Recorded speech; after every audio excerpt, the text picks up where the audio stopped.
nærkampene. Ikke kun i presset, som vi har talt om, men også når der skal være dueller, jamen, så ligger de så tæt på. Ja, det Ramos med et glimrende spark, og det der det er en vigtig scoring. Både for Real Madrid og for Ramos personligt.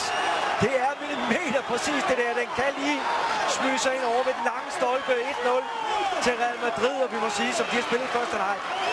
Så er det ikke helt fortjent. Det er ikke helt fortjent, men det er dejligt at se James Rodriguez her. Han er vedholdende, han holder fast i bolden. Og så synes jeg jo ikke, sparket er særlig hårdt. Jeg synes egentlig, at den skal han altså have fat i, Diego Lopez. Men dejligt for James Rodriguez, der virkelig har brug for det. Han har haft en svær første halvleg, synes jeg. Har haft en del boldtab, som mange Real Madrid-spillerne. Men denne her bliver presset for 2 spillere og får den igennem benene på Diop. Og sparker den så over det lange hjørne. Ja, jeg synes, han skal have den, men det er klart, han sparker under benene på Duarte. Og det er klart, det er vanskeligt for alle målmænd, og det sker.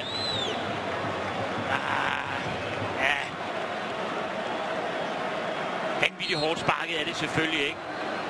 Nej, det er en, hvor der nok skal stilles en form for spørgsmål med målmanden derinde, Diego Lopez.